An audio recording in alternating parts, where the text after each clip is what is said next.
ሰላም ጤና ይስጥልን ተመልካቾቻችን ከአንከር ሚዲያ ዝግጅት ክፍል ያክብሮት ሰላምታችንን እናቀርባለን። ጥር 9 ቀን 2018 ዓመተ ምህረት በዕለተ ቅዳሜ የአማራ ፋኖ አደረጃጀቶች ወደ አንድ መተው የአማራ ፋኖ ብሔራዊ ንቅናቄ በሚል መጠሪያ በይፋ መመስረታቸውን አስታውቋል። የንቅናቄው መመስረት ትግሉን ያፋጥነዋል፣ ያአገዛዙን እድሜም ያሳጥረዋል ተብሎ ይጠበቃል። ተስፋ ያደረጉ የአማራ ተወላጆች እንደዚሁም ትግሉን የሚደግፉ ኢትዮጵያውያንም የደስታ ስሜታቸውን እየገለጹ ነው። አመራር መርጦ ወደ ስራ መግባቱንም ንቅናቄው አስታውቋል። የመጀመሪያውን የፖሊት ቢሮ ስብሰባ በዛሬው ዕለት ማከናወኑን አስታውቋል። በአመሰራረቱና በአንዳንድ ጉዳዮች ዙሪያ ከአማራ ፋኖ ብሔራዊ ንቅናቄ ተቀዳሚ ምክትል ሊቀመንበር ከአርበኛ መከታው ማሞ ጋር አጠር ያለ ቆይታ እናደርጋለን። በጣም አመሰግናለሁ አርበኛ መከታው ማሞ። እንግዲህ ብዙ ስራ አለባቸው። የተወሰኑ ደቂቃዎችን ከስራ ላይ ወስጄ ነው እንግዲህ አስተያየት እንድትሰጠኝ የጋበዝኩ። በቅድሚያ እንኳን ደስ አላችሁ ለማለት ወዳለሁ። እንኳን ደስ አላችሁ። መልካም መሳይ። እንኳን አብሮ ደስ ያለን። እንደው አርበኛ መከታው የተለያዩ ጥረቶች ተደርገው ረጅም ሂደት ወስዶ ቅዳሜ ዕለት እውን አድርጋቸዋል። እስቲ እንደው ባጭሩ ስለ ሂደቱ ስለነበረው አጠቃላይ ንግግር ውይይት እንዴት እንደነበረ ባጭሩ የምትገልጽልን ነገር ካለ? አመሰግናለሁ። እንግዲህ ያው ይታወቃል የአማራ ፋኖ ለብዙ ወራቶችን ያደረግንበት ሁኔታ አለ ይሄንን አንድነት ለማምጣት። ከዚህም አለፍ ብሎ በዚህ 3 እና 2 ዓመታት ውስጥ በሁለት ጎራ ሆነን ስንታገል ቆይተናል። ይህም ሁለት አይነት አደረጃጀት ያው ብዙ ውጣ ውረዶችን አስከፍሎናል። ነገር ግን የአማራን ሕዝብ በአጭር ጊዜ የነበረውን አደጋና ያለበትን የህልውና ችግር ለመቅረፍ አንድ አማራዊና አንድ ድርጅት ፈጥረን አሁን ካለበት መከራ ለማውጣት በቅንነትና በመመካከር በጥቅሉ ያለንን የአንድነት ፍላጎት ሁላችንም ራሳችንን አሸንፈን የህዝባችንንና የሰራዊታችንን ስነልቦና በመረዳት እንዲሁም እዚህ መከራ ውስጥ የገባውን የአማራን ህዝብ ጭቆናና ግፍ እየተፈጸመበት ያለውን የአማራን ህዝብ በአጭር ጊዜ ከላው ላይ ለማላቀቅ ሁላችንም ራሳችንን ዝቅ አድርገን ቅድሚያ ለትግሉ ቅድሚያ ለህዝብ በመስጠት ህዝባችንም ሰራዊታችንም ሲጠይቀው የነበረውን አንድነት ለማምጣት እንዳልኩት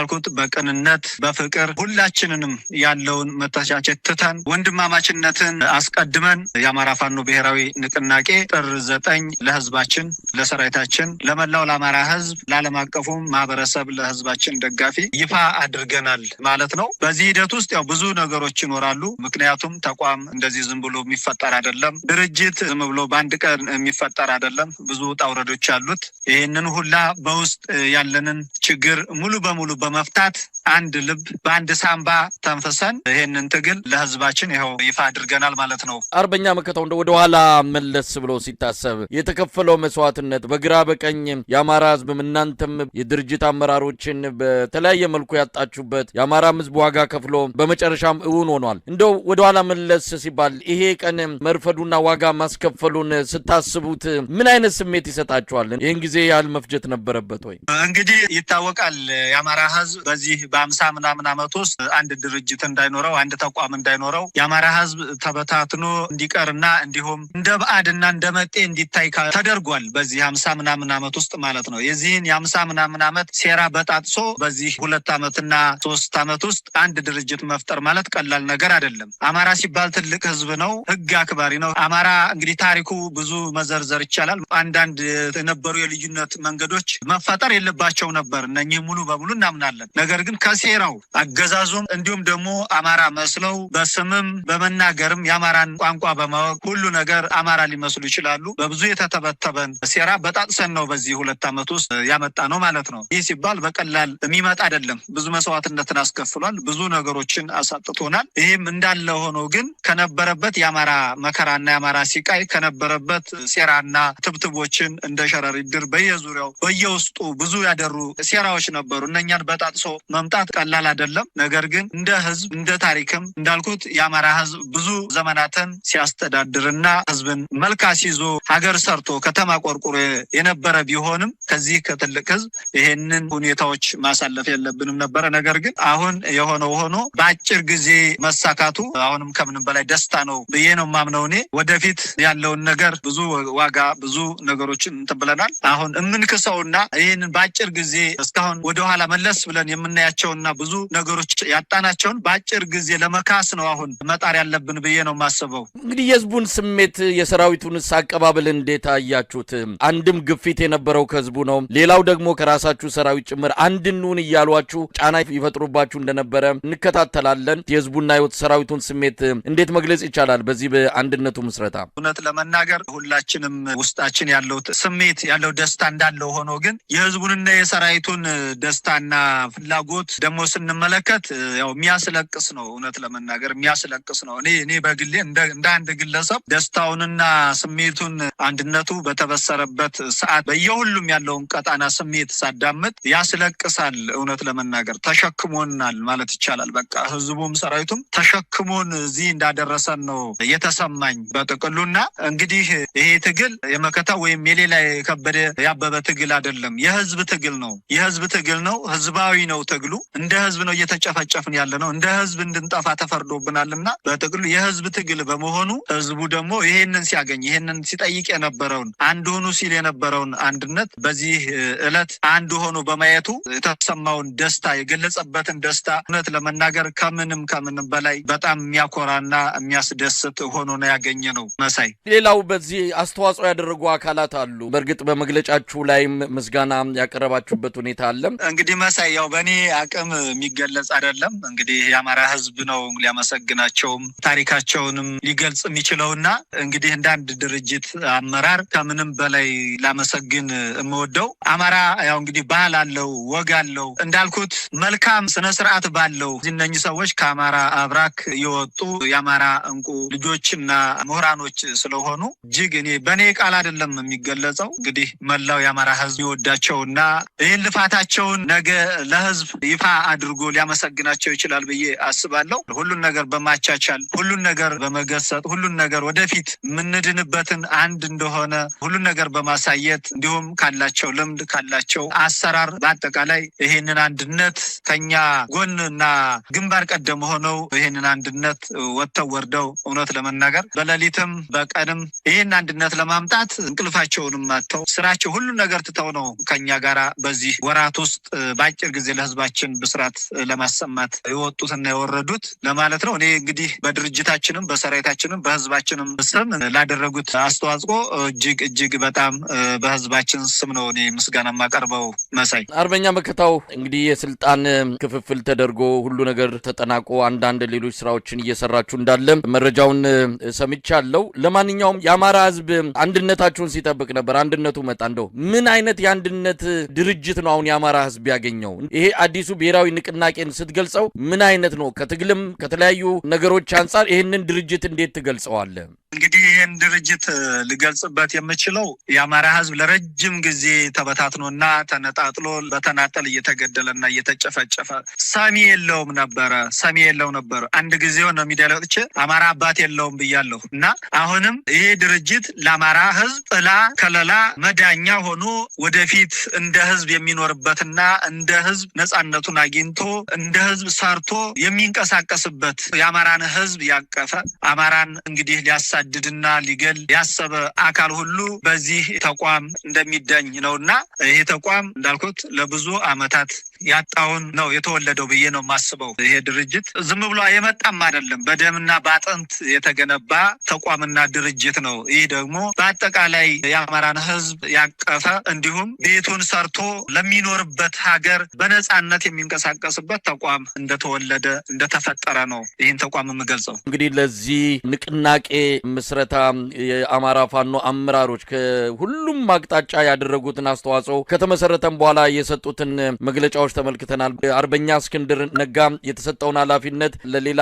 አካል እንዲሰጥ በሚል ያቀረበው ደብዳቤ በግራ በቀኝም በተለያየ አስተያየት ተወስዷል። ድርጅቱ በተመሰረተ በማግስቱ ይሄ መሆኑ ቅር ያሰኛቸው ወገኖች፣ በእስክንድርም የታየው እንደዚህ አይነት መንፈስ እንዴት ሊገለጽ ይችላል?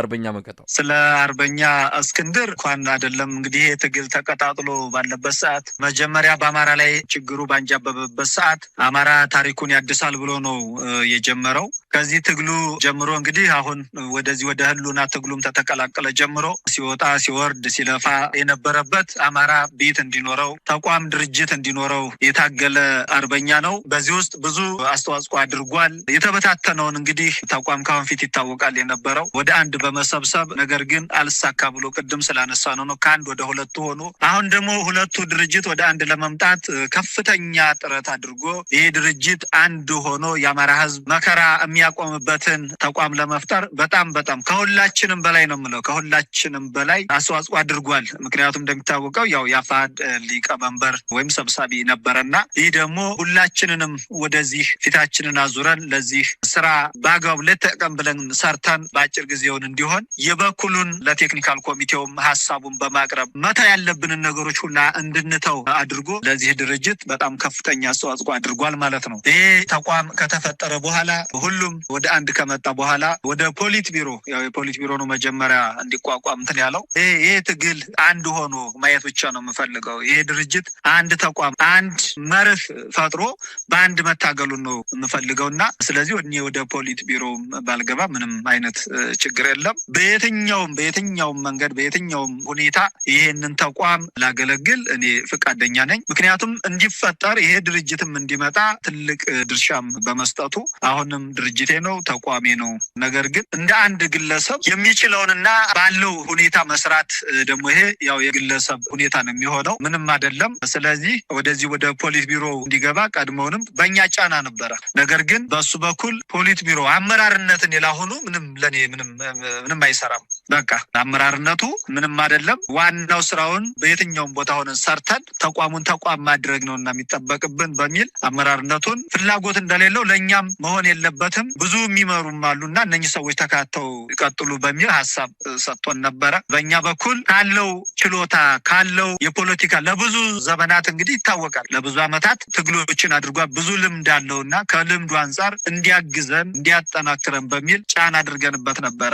ነገር ግን በሱ በአሁን ባለበት ሁኔታ እኔ በየትኛውም ቦታ ሆኜ መርዳት እችላለሁ ስላለ ያንን ነገር ያለ መቀበሉን ይሄን ደግሞ ለህዝብም ሌላ እንዳይመስል የሌላ የኩርፊያ ወይም ደግሞ የሌላ ነገር እንዳይመስል ያንን ያሳወቀበት ሁኔታ ነው። ይሄ ደግሞ በደብዳቤው ላይ ለኛም ባሳወቀበት ያው ይፋ የሆነበት መንገድ አለ። ህዝብ ደግሞ ይሄንን ማወቅ አለበት። እንደው ዝም ብሎ የጥላት አጀንዳ የጥላት ሁኔታ ዝም ብለው እንደፈለጋቸው የሚያራግቡት ሁኔታ አለ። ይሄ ደግሞ ያው ከወንፊት የመጣንበት እንደሆነ ይታወቃል። ነገር ግን በቀናነት በትህትና ነው ሁሉን ነገር የተደረገው። እዚህ ያለ የፖሊት ቢሮም ደግሞ በትህትና ነው ሁሉን ነገር የተቀበለው። እሱም በትህትና ነው ያቀረበው ማለት ነው። እንግዲህ አርበኛ መከታው ድርጅት መመስረት ብቻውን በቂ አይደለም። በእርግጥ ሲጠበቅ የነበረ ሁሉም በጉጉት ይህንን ቀን ለማየት ሲናፍቅ ነበረ። በመጨረሻም አግኝቶታል። ነገር ግን ድርጅት መመስረት ብቻውን ግብ ወይም የመጨረሻ ነው ተብሎ ሊወሰድ የሚችል አይደለም። ይህንን ማጽናት ይጠይቃል። በቀጣይ ፈተናዎች አሉ። እነሱም ፈተናዎች ለመጋፈጥ ያገዛዙ ሰራዊት ላይ በፖለቲካም ሆነ በወታደራዊ መስኮች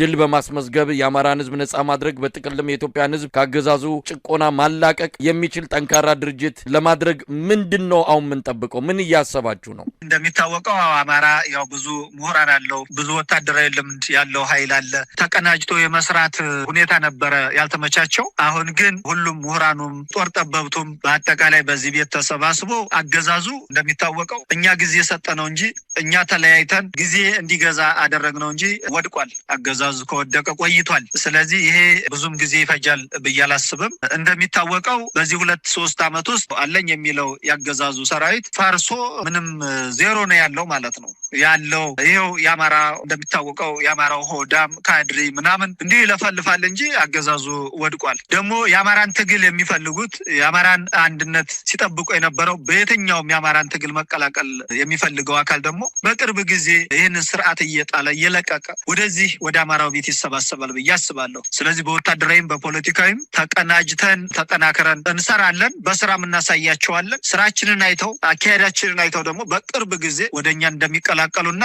አገዛዙ እንደሚያበቃለትና እንደሚወድቅ ምንም ጥርጥር የለኝም። ከሌሎች የኢትዮጵያ ኃይሎች ጋር ጨምሮ በቀጣይ ምን መደረግ አለበት? በመግለጫችሁ ላይም ጠቅሳችኋል። ከማን ምን ይጠበቃል? እንደው በመጨረሻ መልእክት ካላችሁ። መልካም። እንግዲህ የመጀመሪያው መልእክቴ ይህን ትግል ለሚደግፉና ይህን ትግል እየተከታተሉ ያሉ ይህንን ያገዛዙን አክቲቪስት ያገዛዙን አራጋቢዎች ጆሮ መስጠት የለባቸውም። አገዛዙ እንደሚታወቀው የተለያየ በሬ ወለደ የተለያየ የሚዲያ ግሪሳ አሰማርቶ ብዙ ሊያወራ ይችላል። ብዙ ቅዠቶች አሉ። ብዙ ቅዠቶች እነኛ ይህን ትግል የሚከታተሉ ሰዎች ጆሮ መስጠት የለባቸውም ብዬ አስባለሁ። አሁን መሬት ላይ መታገል ስላቃተው አክቲቪስቶችን እየገዛ በገንዘብ እያሰማራ ብዙ ወዳደሮችን እየቀጠረ ይህን ትግል ለማጨናነቅ በአየር ላይ ማለት ነው በአየር ላይ እንትን ለማለት ተንሰራፋበት ሁኔታ አለ። ለዚህ ደግሞ የአማራ ህዝብ ይህንን ትግል ዳር መድረስ አለበት ብሎ ያመነውና እየተከታተለ ያለውን ይህ እንደዚህ አይነቱን የበሬ ወለደ እና ቅጥፈት ነው በሙሉ እየሰራ ያለውና ይህንን ነገር ጆሮ እንዳይሰጡት ትኩረታቸው ብቻ እዚህ ትግል ላይ እንዲሆን የሚል አንደኛ መልእክቴ ነው። እንዲሁም ከተለያዩ አጀንዳ የሚሰጣቸው ሁኔታዎች አሉ። የሆነ በትግል ውስጥ ብዙ ወራጆች ሊኖሩ ይችላሉ። ብዙ የሚንጠባጠቡ ሊኖሩ ይችላሉ። ብዙ ድራማዎችን ለመስራት የሚሞክርበት ሁኔታ አለ። ይሄ ትግል ባህሪ ነውና ነገር ግን አንዳንድ ከሌሎች አሁን ይህንን ትግል እንትን ለማለት የሚያስወጣበት አንድ የቀይ ባህር የሚያነሳቸው ነገሮች አሉ እና እነኚህ ላይ ምንም አይነት እንትን እንዳይል። ምክንያቱም ባለፈው ወደዚህ ወደ አማራ ክልል ወረራ በተደረገበት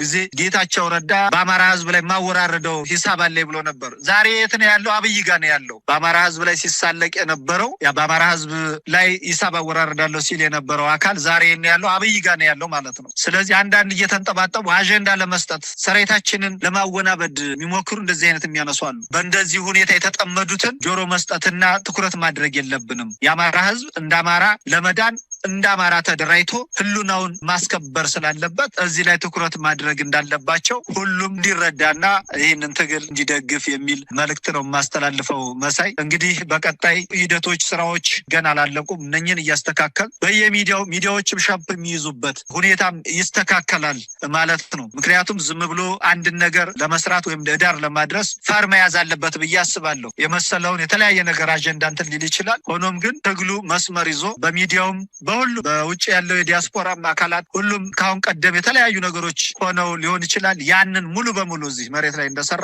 ነው ሁሉም ይቅርታ መድረክ ተፈጥሯል። እኛ ጋር አሁን እዚህ ፖሊስ ስብሰባ ስናደርግ መጀመሪያ ስናውቅም ሳናቅም ያጠፋነው ነገር ሊኖር ስለሚችል መጀመሪያ ለህዝባችን ስንል ለህዝብ ቅድሚያ ሰጥተን ይቅርታ መባባል አለብን ብለናል። ስለዚህ በውጭም የተለያዩ አካሎች ሊኖሩ ይችላሉ። እነኚህም ወንድማማችነትን ፈጥሮ በእያንዳንዱ የተለያየ ቤት ሊኖረው ይችላል። የተለያየ ቤት ስል የእያንዳንዱ የራሱ የሆነ የሚንቀሳቀስበት የራሱ የሆነ ሚዲያ የራሱ የሆነ ለአማራ ህዝብ የሚታገልበት የተለያዩ ተቋማቶች ሊኖሩ ይችላሉ። እነኚህም ውስጥ ለውስጥ ተነጋግረው ይሄንን ትግል በአጭር ጊዜ መሬት ላይ ያመጣነውን ትግል እውንም ሆኗል ከዚህ በላይም ደግሞ የተሻለ እንዲሰራና እንዲሻገር ይፈልገው ነገር እንዲሟላለት ይቅርታ በመጠየቅ ውስጥ ለውስጥ የራሳቸውን ስለሚያውቁት ምን ሲሰራ እንደነበር ስለሚታወቅ ይሄንን ነገር በአጭር ጊዜ ውስጥ ለውስጥ ይቅርታ ተጠያይቆ እንዳስፈላጊነቱም ደግሞ የራሳችን ተቋሙ በሚፈጥረው መድረክ የሚጠናቀቅና ወደፊት የሚመጣበት ሁኔታ ይኖራል ማለት ነው። በጥቅሉ ባጭሩ ያለኝ ይሄ ነው። ለአማራ ህዝብም ሆነ